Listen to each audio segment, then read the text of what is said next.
I think it's good for comedy when two comics are at odds or talking shit on each other. I think it's good for the art form. Yeah, but now everyone's got to be friends. Right. You've got to worry about what Joe thinks about these things. And if you're provocative for the sake of being provocative, which again, okay, you can't complain about it.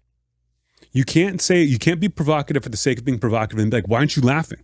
You guys don't get it. Like, that's what embarrasses me about modern stand-up comedy, is the complaining from people who are just so clearly trying to provoke. I would defend to the death his right to do everything he does. The thing that I find unusual, and it's not a criticism so much, but his targets are underdogs.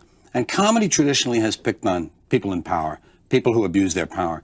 Notice I said podcasters, I did not say comedians. If you have a presidential candidate or a major politician on your show and you do not fuck with them in any way, you're a podcaster.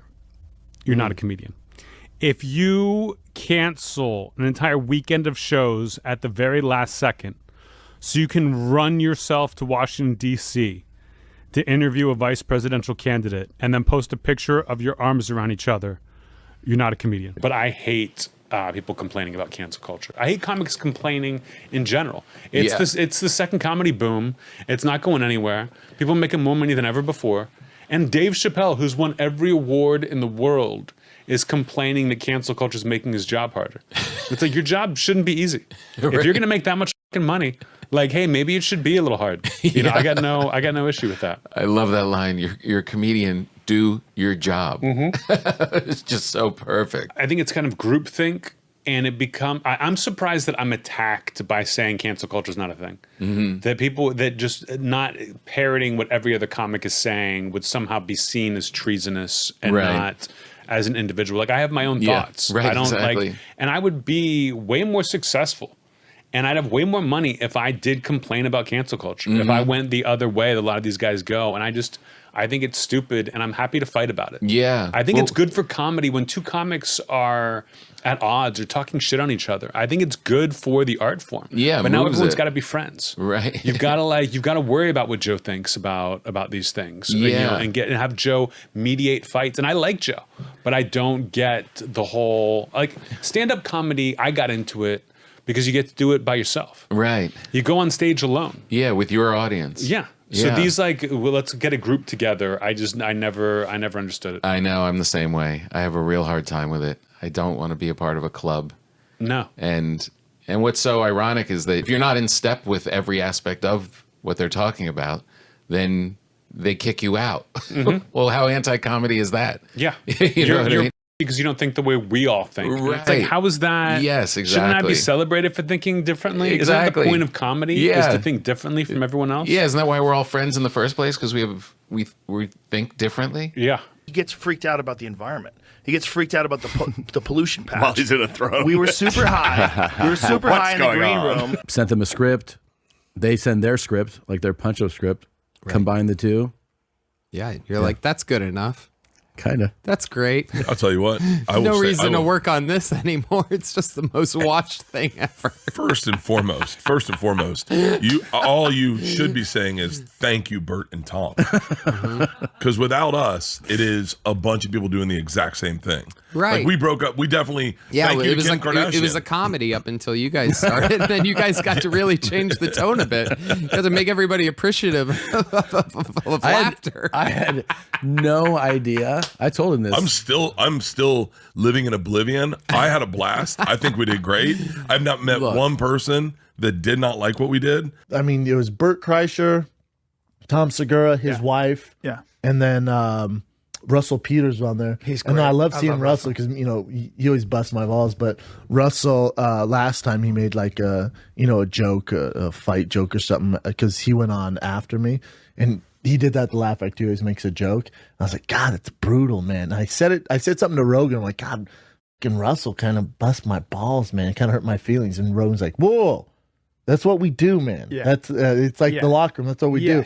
So I maybe Joe said something to Russ Peters. I don't know. But we were in the back. Goes, what's up, sensitive Sally? And I was like, and it was in front of everyone. I was like, I'm not sensitive, man. What's going on with you? He's like, bro, I was with you last time. I was literally making a joke, man. He goes, so when you guys called, it was you and Brian, and you said that that you guys, my career was going to be over. That you guys have evidence, you know what I mean? That I'm some Reddit mastermind. That you have files and proof, and that that you were going to expose me to Rogan and all these people, and that I should get a lawyer, and that this is what you had told me, and also just mind you, it was at a level 10 of rage. It wasn't like a soft-spoken, like, you know, very aggressive. Yeah, it was extreme. You know what I mean? Threats. You know who I feel like, kind of? I feel like Nate Diaz right after he beat McGregor won. Like, I'm not surprised. Like, I've been underneath everybody's nose. All my peers know about me, but it's, they know what's going on. But after that, I mean, just you were a superstar coming out of that. And if you only knew, I'm about to spill the beans on these. They don't even know. I'm about to give them the whole inside scoop. They didn't want me to make fun of this. They didn't want me to make fun of that. And then we said, okay. Just the naughty kid from back in Youngstown, Ohio was like, okay, I won't do that. All right, I'll do that. I'll play by your rules. And then you just get up there and you just right. Fuck the world. They gave me a chance, you know what I mean? They gave a hungry wolf a chance at showing what I can do. Why did you do that? I tell all comedians, don't ever do comedy at something that's not a comedy event. Don't do it. Don't ever do comedy at a place that's doing also. Doing, is it gonna have a bunch of speakers and you're gonna go up and do 10 minutes? Don't ever do that. It's a terrible setup. It's a terrible setup, and it's a political rally, and you're doing jokes like you're in a comedy club. You can't. Don't do it. The island of Puerto Rico should go on Are You Garbage? You son of a. That's the last. We gotta remove that from the internet. No, I love Puerto Rico. San Juan, baby. I'm kidding. That's the Tony joke. What a wild. The thing is that joke was based on his need to, like, he gets freaked out about the environment. He gets freaked out about the pollution patch. While he's in a throne. We were super high. We were super high in the green room. And he's like, regular world. He's like, how long have there been plastic? There's only been plastic for 6 years. It's bigger than in Texas. It's in the. And so he starts getting obsessed by garbage. And then he finds out about Puerto Rico. And so then he comes up with this joke. There's an island of garbage. I think it's called Puerto Rico. Yeah. And it's like, but the joke was actually out of his concern that Puerto Rico is being smothered by garbage. He actually loves Puerto Rico. He's trying to protect our parks. He's just a retard. He's just a retard. He's a male Greta Thunberg. People don't know the whole backstory to that joke. They know that's a joke about Puerto Rico. You're doing it at a Trump rally. You should have defended him. You should have come out and just been like, he's retarded. That would be the right way to say it. I kind of did. I mean, I basically said that. Like, this is where it came from. Like, Tony's just he's a insult comic. He's the best insult comic in the country. If you want to watch that roast, watch that Tom Brady roast. Oh, it's so funny watching Jon Stewart go like that's just our world. He's easy to hate. That's true. Especially if you don't know him. He's trying. He's trying to get hated. He likes being hated. He's a villain in a pro wrestling show. He's a heel, and the heels went wide, and it became a different vibe. Yeah. Well, I'll hear this. People would say, is there any line for you? I would not use a racial slur.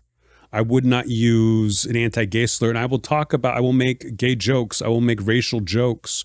But I think once you use the slur, I think you're dead in the water. I've thrown comics under the bus for using slurs before.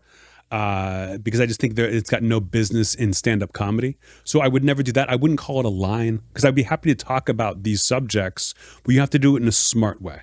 Again, you want people laughing, not just like that. Can't be all there is. It's got to be a laugh in there. And people it can't be provocative for the sake of provoking. Mm-hmm. You're trying to get people to feel and think something different. And if you're provocative for the sake of being provocative, which again, okay, you can't complain about it. You can't be provocative for the sake of being provocative and be like, why aren't you laughing? You guys don't get it. Like, that's what embarrasses me about modern stand-up comedy, is the complaining from people who are just so clearly trying to provoke. So you get bothered by the comedians that are complaining about what the present climate is? I'm embarrassed by it. It doesn't bother me so much. It just feels like, why are we complaining? Comics are making more money than they've ever made before. This comedy boom is insane. You got this money, Netflix money, touring is huge, and people are just complaining all the time, and I can't stand it. And why is that happening? I think because they've gotten more money and more attention is on them, and they don't like negative attention. It's like if you want 1 million people to see your special, 100,000 aren't going to like it. And you have to be okay with that. You got 1 million people to watch it. People have forgotten about that. They just don't want to hear any negative complaint, or they use it as a marketing tool of the PC culture is trying to stop me. You better buy tickets to my show. And I think that's embarrassing. But it's all about the art for you. Yeah, absolutely. I like looking ahead at what's next and things like that. Like, is he going after edgy comedians, or does it just sound like he's going after them until he delivers his punchline, which is actually the opposite of what you thought? Maybe nobody listened to the second half of this interview where he switches it and he actually likes it. Because for a while you guys have beef with Anthony? Anthony has beef with. Anthony does not like any other edgy comedians. He wants to be the only edgy comedian out there. One, I think he's hilarious. I think he's a great comic. Yeah, as far as like left turn jokes, he's like tops. You know? He's like the best. He's great. Yeah, I mean, so apparently, I don't exactly know. I didn't watch a bunch of it. I know that it's been sort of going online.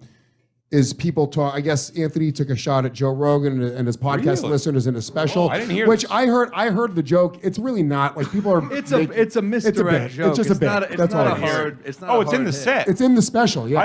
What do you think about cancel culture? So let me be clear. I don't give a about cancel culture. What I am sick of are comedians complaining about cancel culture. It's not that hard. Do your job. Hey, don't laugh at him. Comedians. So far, what? I'm trying to prove a point right now. No. Don't you dare.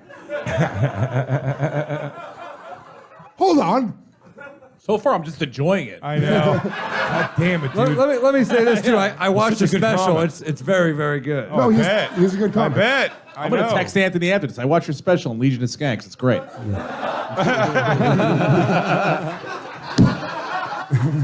I like Joe. Joe's my friend. Joe's a good guy. But if you listen to his podcast, you're a loser. My brother-in-law is Joe Rogan's biggest fan. Never misses an episode. Doesn't think 4 hours is long enough. But my brother-in-law is Joe Rogan's biggest stop that! demographic. But I can't argue with him. He's a paramedic. Yeah, great. Yeah, he's Edit this all. Edit every piece of this podcast right now. This is ridiculous. We're trying to trash Anthony Jeselnik for attacking Joe and Tony. You're not understanding the point. You can't do it with the actual comedy. God damn it. We should have. Where's his podcast fodder? There was a middle part in there where we would have gotten at him, but you guys cut all the punchlines together. That worked out. Yeah, maybe if you guys weren't laughing so hard, we could have heard the unfunny parts. I think there's probably some in there that sucks, right? I think I agree with the audience. It was so tight, the economy of words was mesmerizing.